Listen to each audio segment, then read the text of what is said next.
کہتے ہیں نا، کسی میں نقص نکالنے کے بجائے ہمیں اپنی اصلاح کی فکر کرنی چاہیے، دوسروں کی فکر نہ کریں۔ لیکن اس کا یہ مطلب نہیں کہ ہم دوسروں کی فکر بالکل چھوڑ دیں۔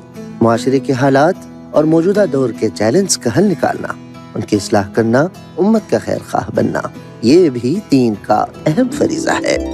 سماعت کیجیے پروگرام اصلاح احوال ڈاکٹر محمد عظیم فاروقی اور RJ مہوش خان کے ساتھ۔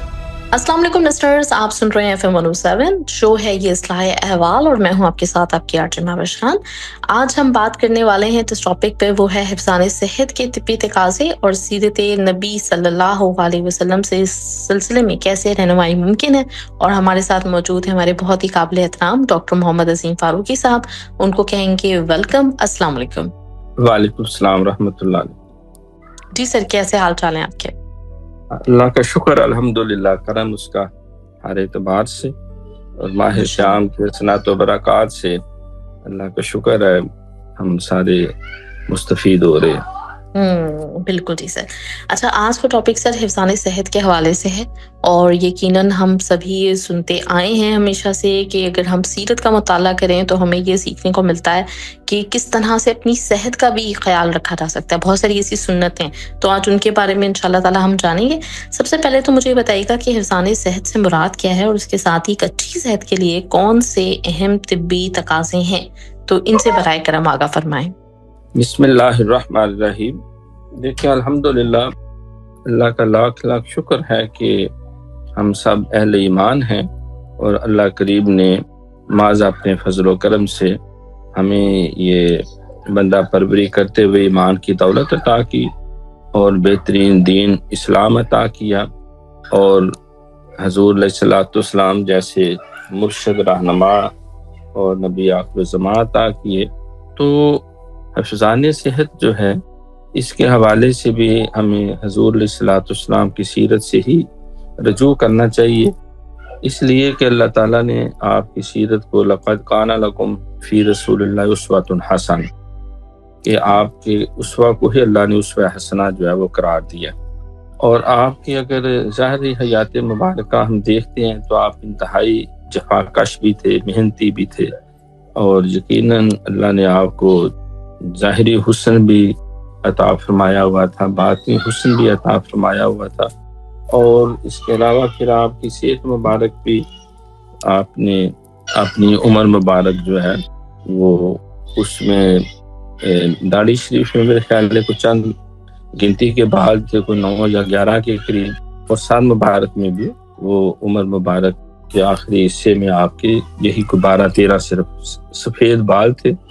تو ایک مثالی صحت اللہ تعالیٰ نے آپ کو عطا فرمائی، اور یقیناً آپ علیہ الصلوۃ والسلام جس طرح اللہ تعالیٰ کے جملہ احکامات کو آپ نے خود اپنے عمل سے ہمیں کر کے دکھایا، تو حفظان صحت کے اعتبار سے بھی ہمیں حضور علیہ الصلوۃ والسلام کی ہی سیرت سے رجوع کرنے میں خیر و برکت ہے۔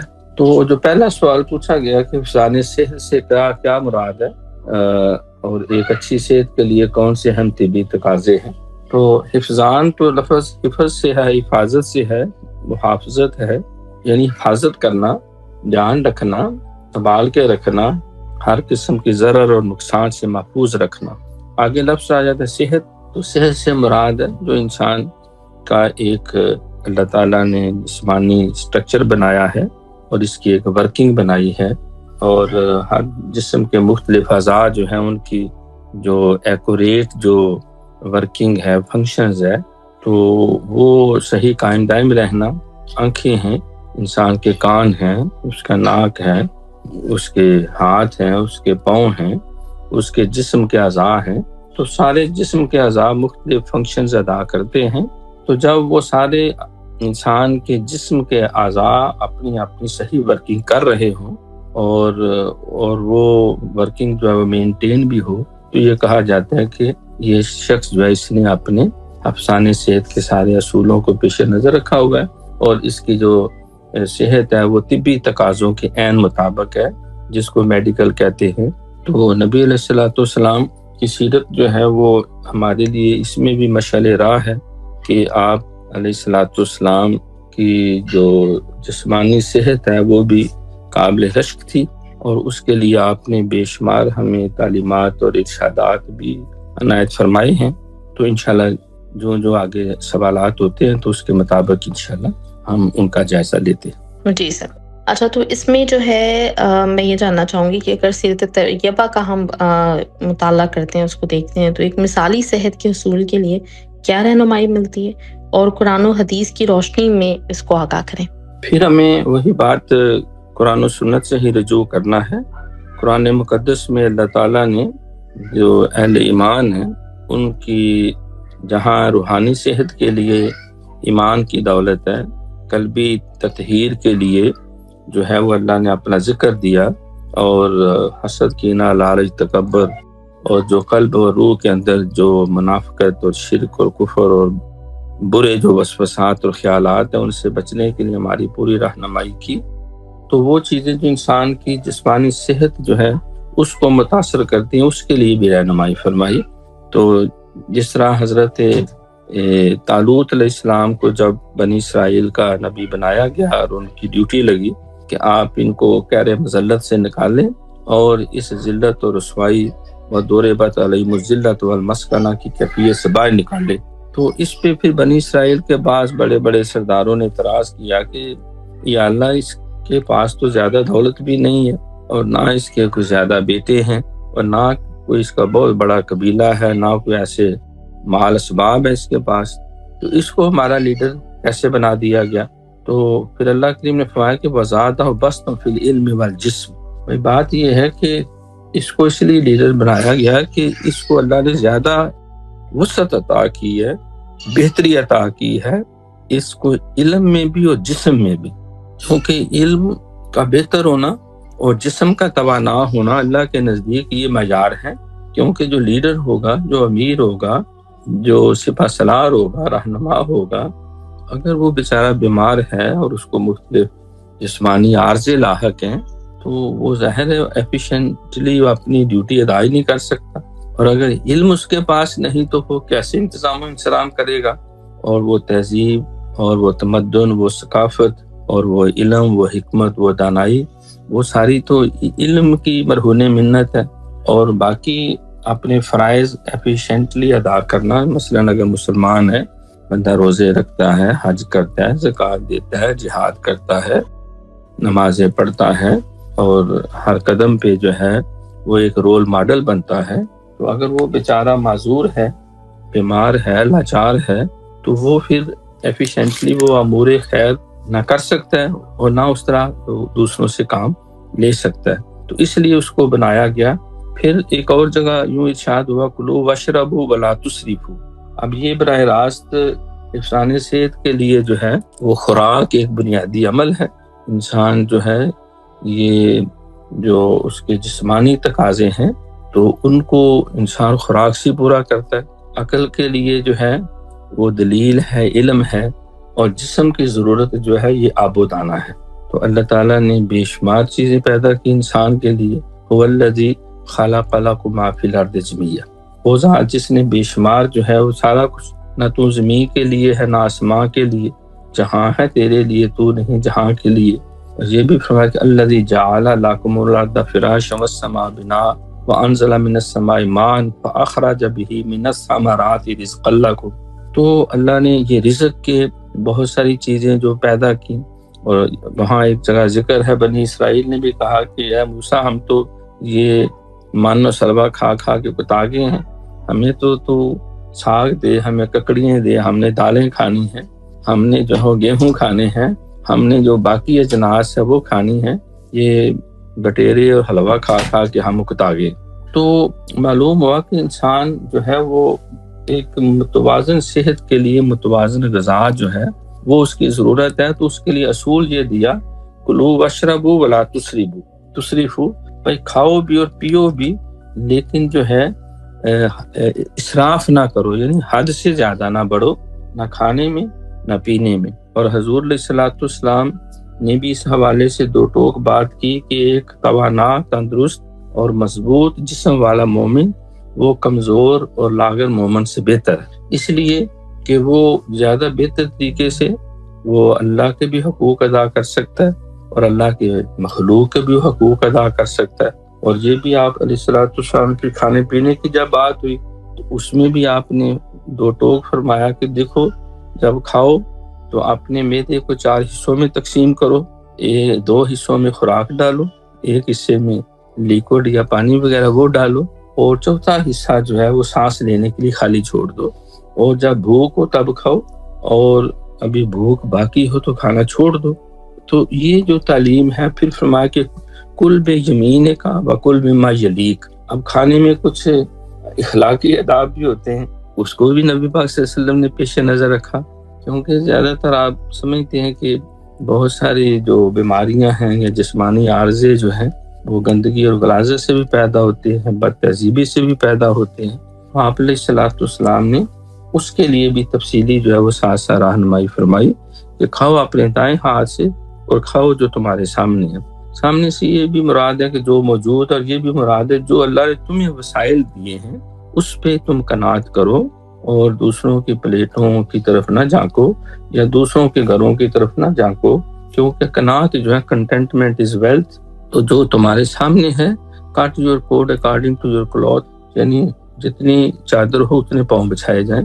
تو اس کے دونوں پہلو آپ علیہ السلام نے سامنے رکھے، اور پھر فرمایا اہتمام سے بیٹھ کے کھاؤ، اور جانوروں کی طرح چار پھر کے کھانے کی ضرورت نہیں، اور اطمینان سے کھاؤ. پھر بیٹھنے کے بھی آپ نے آداب بیان کیے. تو الغرض حضور علیہ الصلوۃ والسلام کی سیرت طیبہ اور قرآن پاک میں بہت ساری آیات ہیں، کھانوں کی تفصیلات ہیں، بلکہ قرآن پاک میں ایک سورہ تحریم بھی ہے. ایک موقع پہ نبی علیہ الصلوۃ والسلام نے اپنی ایک زوجہ محترمہ کے ساتھ کوئی ایسی گفت و شنید ہوئی، کیونکہ آپ نے بہت زیادہ شہد استعمال کیا ہوا تھا. تو سرکار نے اپنے لیے کہا کہ چلو اگر یہ بات ہے تو میں پھر آئندہ سے شہد نہیں کھاتا یا نہیں کھاؤں گا. تو اللہ تعالیٰ نے فوراً حکم نازل کیا کہ اے میرے نبی لیما تحرم ما احل اللہ لک، اے میرے نبی آپ اس چیز سے کیوں ہاتھ کھینچ رہے ہیں جس کو اللہ نے آپ کے لیے حلال کیا ہے. تو لہذا شہد صحت کے لیے مفید ہے، توانائی آتی ہے، طاقت آتی ہے، اور انسان کے جسم کی ضرورتیں اس سے پوری ہوتی ہیں. پھر شہد کی مکھی پھولوں کا پھلوں کا رس چوس چوس کے اور درود و سلام پڑھ کے وہ مٹھاس پیدا ہوتی ہے.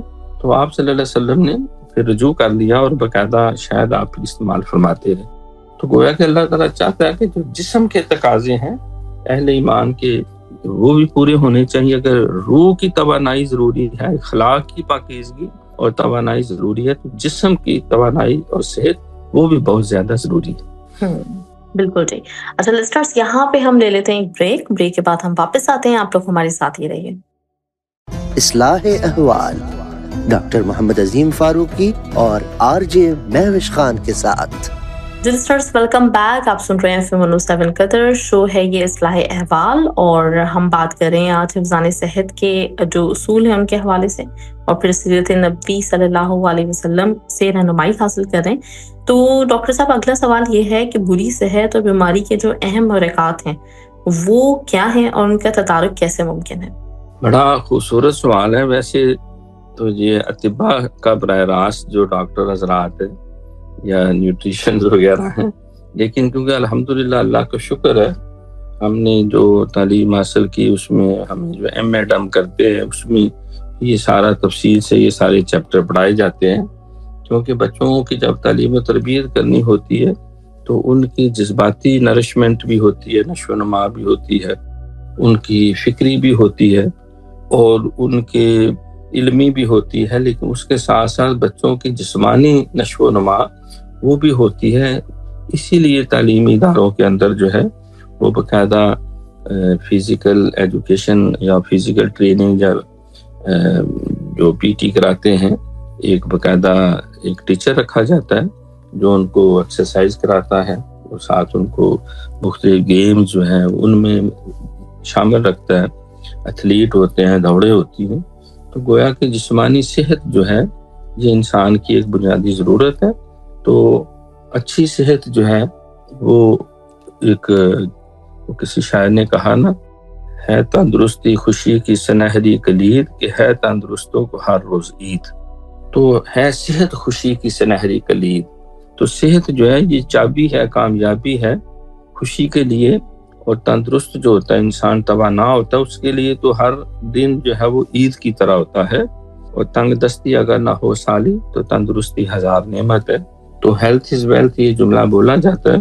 تو زیادہ تر جو بیماریاں ہیں، بعض کا طباء نے لکھا ہے کہ مور دین یعنی 85% بیماریاں زیادہ کھانے سے پیدا ہوتی ہیں یا ان ہائیجینک خوراک سے ہوتی ہیں، اور 5-7% ہیں ایسی جو کم کھانے سے ہوتی ہیں۔ تو لوگ زیادہ تر کھا کے بیمار ہوتے ہیں۔ مجھے وہ ایک لطیفہ یاد آ گیا، وہ ایک شخص تھا نا ہمارے، وہ 5ویں کی یا 4تھی جماعت میں نا، ایک کہانی تھی، وہ ساری رات تکلیف سے کراتا رہا اور تکلیف شدید درد ہوتی رہی پیٹ میں۔ تو صبح وہ اٹھ کے حکیم صاحب کے پاس گیا، تو اس نے بتایا کہ جناب رات میں بڑی تکلیف میں رہا ہوں، کھانا میں نے کھایا تھا، اور کوئی پوچھا اور کوئی شہر کا نہیں، کوئی نہیں، میں کھانا کھایا تھا، اچھا تھا، مزیدار تھا، یہ بھی نہیں کوئی خراب تھا۔ تو حکیم صاحب جو ہے اٹھے اور انہوں نے ایک شیشی پکڑی اور مریض کو کہا میرے ذرا قریب ہو جاؤ۔ تو ذرا قریب ہوا تو وہ دیکھا تو سرمے دانی تھی، اور اس کے اندر وہ سرمچو گما رہا تھا، گما کے تو اس نے اس کا سر پکڑ کے نا آنکھ کھول کے اس کی آنکھ میں سرما ڈالنے لگا۔ تو وہ مریض جو ہے وہ ششدر ہو گیا، وہ پیچھے ہو گیا، ڈر گیا۔ اس نے کہا حکیم صاحب یہ کیا کر رہے ہیں، درد میرے پیٹ میں ہو رہا ہے تو آپ میری آنکھوں میں یہ کیا ڈال رہے ہیں سرما۔ تو اس نے کہا بھائی بات یہ ہے کہ پیٹ تیری درد اس لیے تیرے پیٹ میں ہوا ہے کہ کھانا تو کہہ رہا بڑا مزیدار تھا، تو اندر دھند کھاتا چلا گیا، یا تو نے بہت زیادہ کھا لیا، اور یا پھر یہ ہوا ہے کہ وہ سڑی ہوئی روٹی ہوں گی اور تو نے اس کا بھی لحاظ نہیں کیا، وہ ٹیسٹ کو انجوائے کرتے کرتے وہ سڑے جو ہیں وہ لقمے وہ کھائے گئے یا زیادہ کھائے گئے۔ تو اس لیے میں آنکھوں میں سرما ڈال رہا ہوں کہ کھانا دیکھ کے کھاؤ، کوئی سڑی ہوئی روٹی ہے یا کوئی ان ہائیجینک اس کے ساتھ کوئی چیز ہے تو اس کا بھی خیال رکھو، ہاتھ دھو کے جو ہے وہ کھاؤ۔ تو اس اعتبار سے انسان بعض اوقات جو ہے وہ حضرت اقبال رحمۃ اللہ علیہ ان کے بارے میں نا کہ وہ ڈاکٹر صاحب نے کہا کہ حکیم صاحب نے کہ بات یہ ہے کہ بھائی آپ اس طرح کریں کہ آپ کو آم بہت پسند ہے اور آم کا موسم ہے، تو چلو انہوں نے کہا میرا رہ نہیں سکتا، آم کا سیزن چلا گیا تو میں پھر آم کب کھاؤں گا۔ کہا چلو تم ایک مینگو جب وہ کھا لینا۔ تو اگلے دن جب حکیم صاحب آئے تھے وہ کوئی 1 کلو پونے کلو کا ایک ہی بہت بڑا مینگو پڑا ہوا تھا، اور اتفاق سے وہ سامنے تھا، حکیم صاحب نے دیکھ لیا اور ڈاکٹر اقبال صاحب نے بھی دیکھا، دونوں مسکرا پڑے۔ تو کہا حضور دیکھ لیں، آپ نے کہا تھا کہ ایک مینگو کھا سکتے ہو، تو لہٰذا میں نے ایک ہی رکھا ہوا ہے۔ تو یعنی بعض کا انسان کے جو ذوق کی شے ہوتی ہے وہ کہتا ہے کہ چلو اب موقع ملا ہے، جس طرح اکثر وہ اللہ معاف کرے بعض ظاہر یا دیہاتوں میں کوئی شادی ولیمہ ہو تو ایک بعض ہانک مارتے ہیں بھائی کوئی بسم اللہ نہ پڑھے، کیونکہ بسم اللہ سے پڑھیں تو کھانا تھوڑا کھایا جاتا ہے، بندہ جلدی سیر ہو جاتا ہے۔ تو آج ہم نے یہ چودھری صاحب کا کھانا کھانا ہے یا ولیمہ ہے یا فلاں بھنڈارا ہے، تو لہذا خوب کھائیں اور کھا کے پھر بے شک بعد میں شہید ہو جائیں۔ تو اس لیے افزانے سے جو بیماری کا زیادہ تر سبب ہے وہ زیادہ کھانے سے ہے۔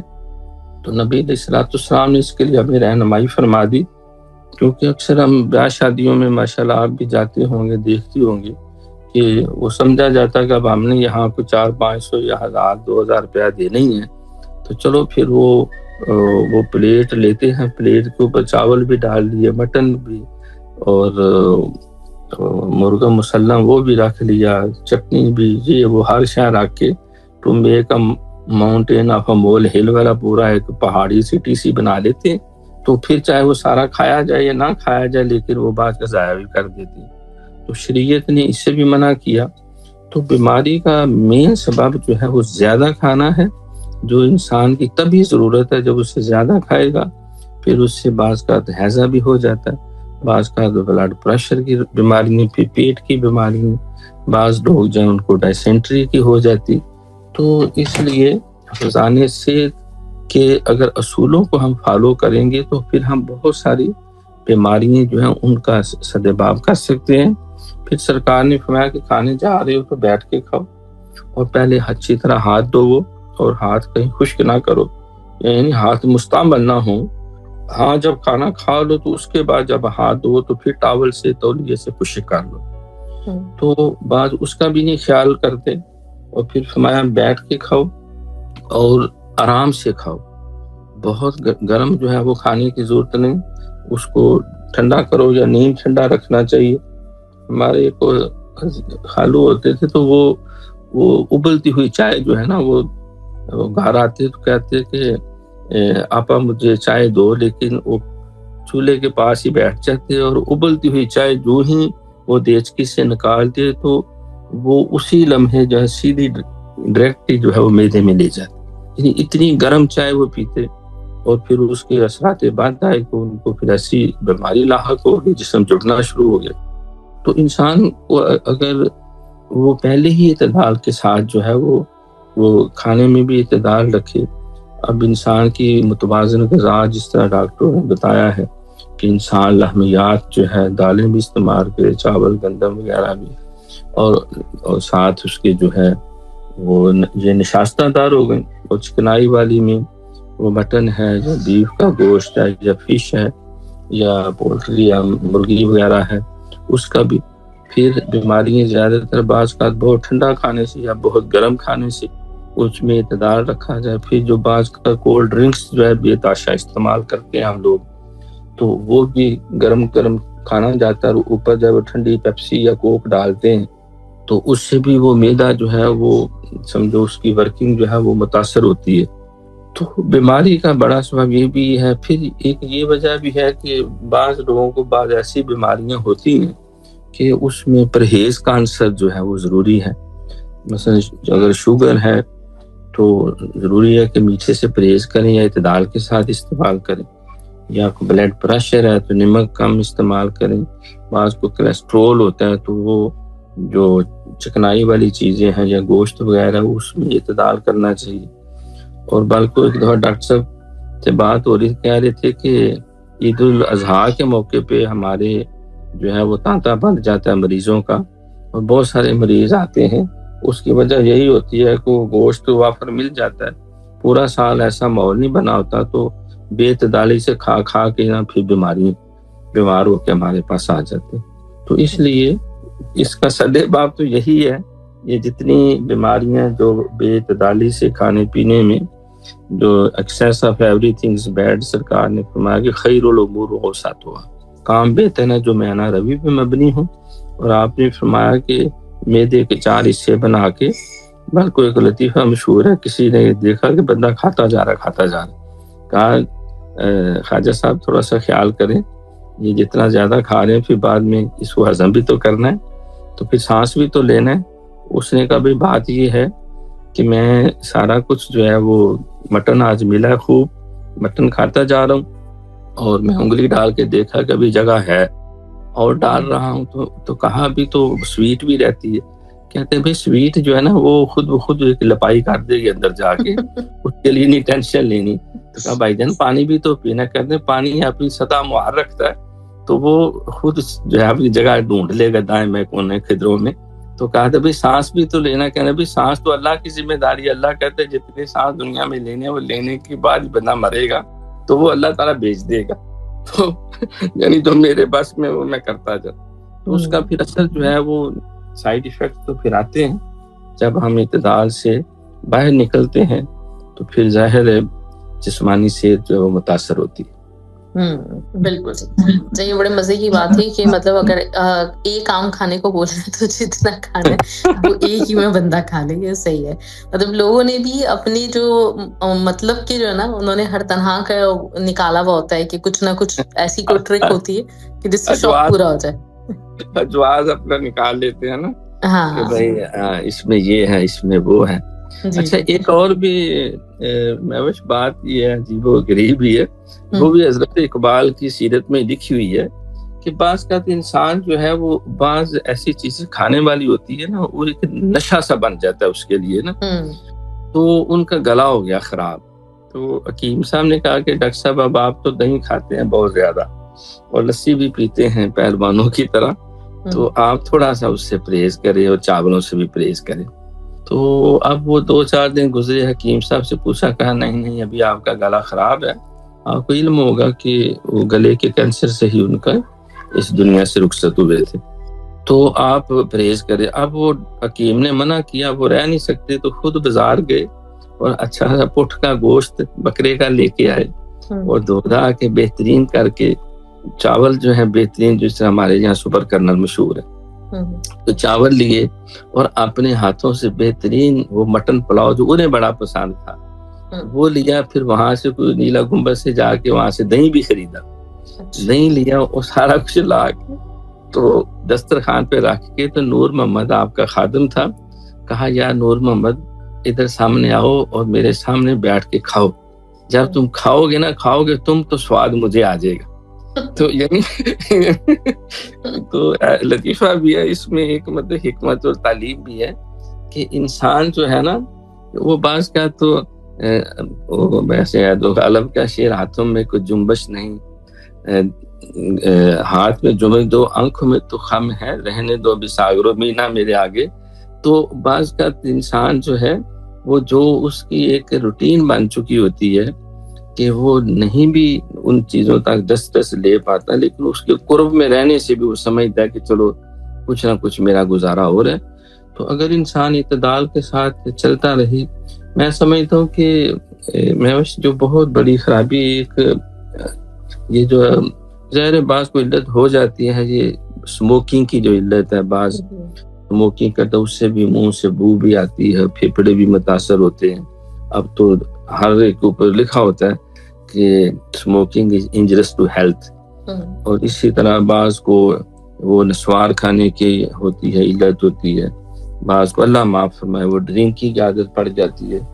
اور یہ وہ چیزیں ہیں کہ جو وقتی طور پہ تو انسان کو جسمانی آسودگی سے محسوس ہوتی ہے، لیکن بالآخر جو ہے وہ انسان کے لیے بعض کا یہ چیزیں جان لیوا ہو جاتی ہیں۔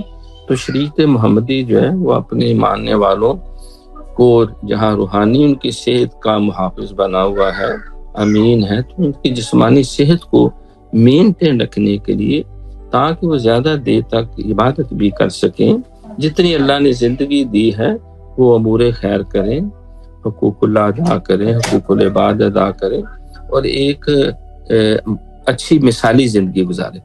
بالکل ٹھیک۔ اچھا جی، تو یہاں پہ ہم ایک بریک لے لیتے ہیں، بریک کے بعد واپس آتے ہیں۔ لسنرز آپ لوگ ہمارے ساتھ ہی رہیے، سنتے رہیں FM 107 قطر۔ اصلاح احوال ڈاکٹر محمد عظیم فاروقی اور RJ مہوش خان کے ساتھ۔ جی لسنرز، ویلکم بیک۔ آپ سن رہے ہیں اصلاح احوال، میں ہوں آپ کے ساتھ آپ کی RJ مہوش خان، میرے ساتھ موجود ہیں ڈاکٹر محمد عظیم فاروقی صاحب، اور آج ہم بات کر رہے ہیں صحت کے حوالے سے۔ تو ابھی جیسے آپ نے مختلف چیزیں بتائیں، اگر ہم جدید سائنس کی روح سے دیکھیں حفظان صحت کے کیا اصول بیان کیے گئے ہیں، اس کے کیا ثمرات حاصل ہو سکتے ہیں، اس کے ساتھ ہی ساتھ یہ جو تندرستی ہزار نعمت ہے، یہ مقولہ یقیناً بہت زیادہ مقبول ہے، سب جانتے ہیں، لیکن اس کے باوجود بھی ابھی تھوڑی دیر پہلے آپ نے جیسے اسموکنگ کا ذکر کیا تھا، نوجوان نسل اکثر یہ ہوتا ہے کہ جاننے کے باوجود بھی کہیں نہ کہیں اگنور کر رہی ہوتی ہے اس چیز کو۔ تو کس طرح سے ان کو یہ جو غیر صحت مند سرگرمیاں ہیں ان سے بچایا جا سکتا ہے؟ دیکھیں، یہ تو ایک بہت ہی ایک قومی جو ہے، ایک آپ سمجھیں ڈیوٹی ہے، یہ قومی فریضہ ہے، اور اس کو بلکہ میں تو یوں کہوں گا یہ بھی ایک قسم کا جہاد ہے۔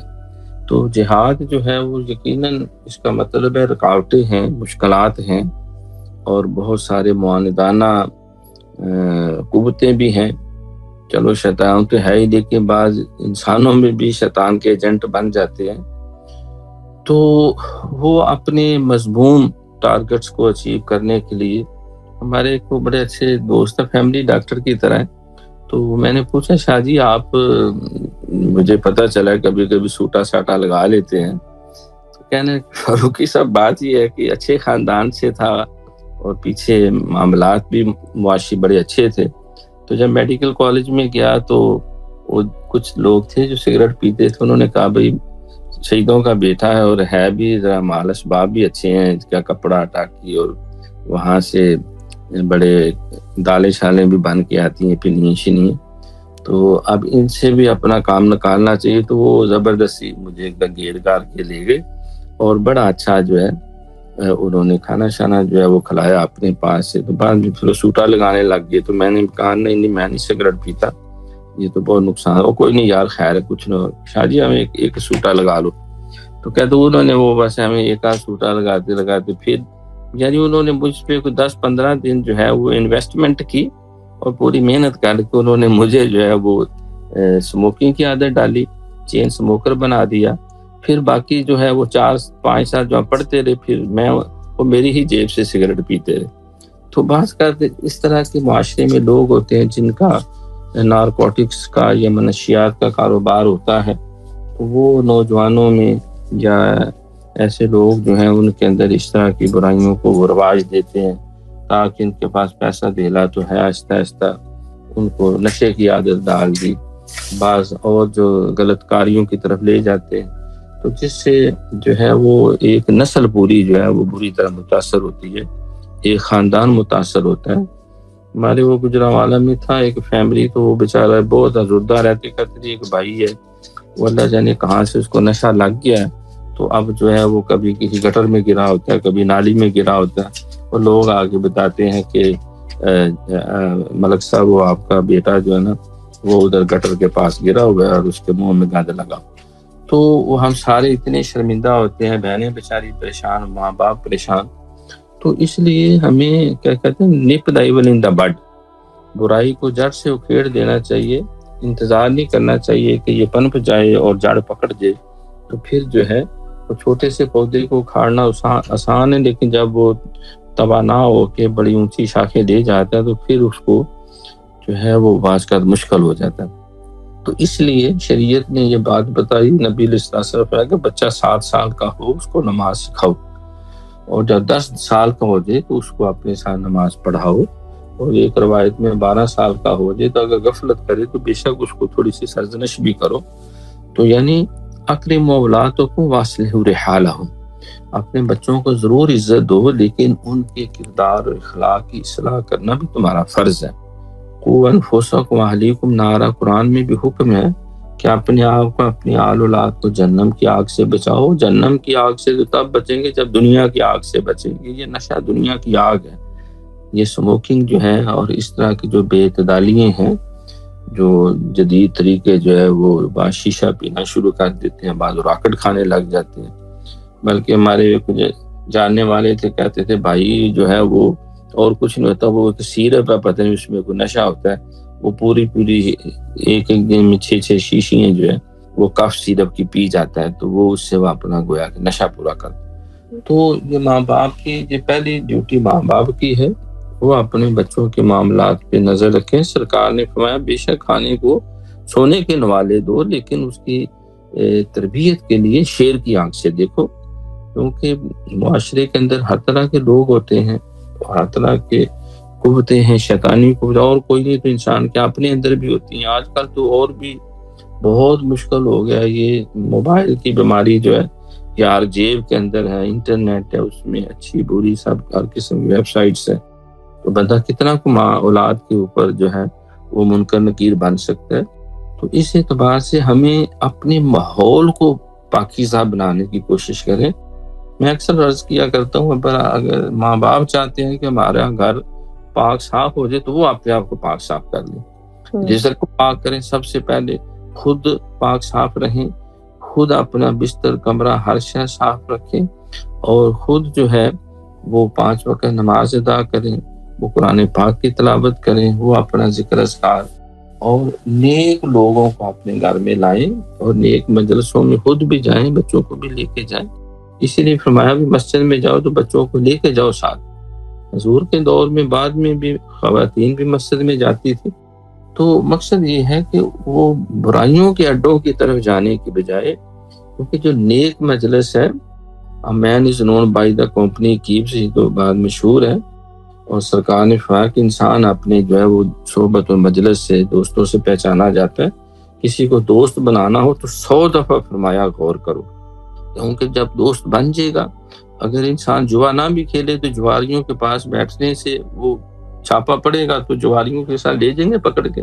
وہ بے شک ہے جناب میں منتری نہیں ہوں، میں تو موتر کرنے آیا تھا، تو پکڑ لیں گے اس کو بھی، بھائی تم بھی منتریوں کے ساتھ بیٹھا ہوا تھا. تو جو جواریوں کے ساتھ بیٹھے ہیں وہ بھی پکڑا جائے گا، جو نشیوں کے ساتھ بیٹھے ہیں نشے والوں میں وہ بھی دھر لیا جائے گا۔ تو اس لیے بچوں کی مجلس و صحبت پہ خاص نظر رکھنا۔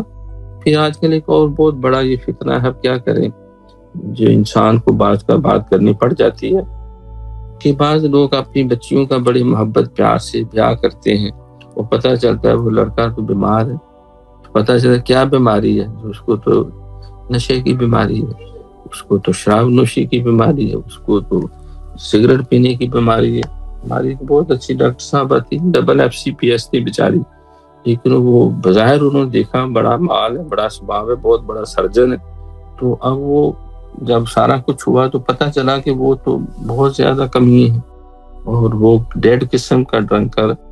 تو اب وہ بیچاری 5 وقت کی بظاہر نمازی ہے، نیکی ہدایت پہ چلنا چاہتی ہے، لیکن کیا کرے؟ تو اسی لیے شریعت نے کہا کہ نکاح رشتہ ڈھونڈنے جا رہے ہو، بچے کے پہلے کردار کا پتہ کرو اور اس کا کردار دیکھو، اس کی صحت دیکھو، دوسرا اس کا روزگار دیکھو، اس کی سوسائٹی دیکھو، کن لوگوں میں اٹھتا بیٹھتا ہے، تو بعد میں پھر دیکھو کہ اس کے پاس گرین کارڈ ہے یا نہیں ہے، یہ سرجن ہے یا نہیں ہے۔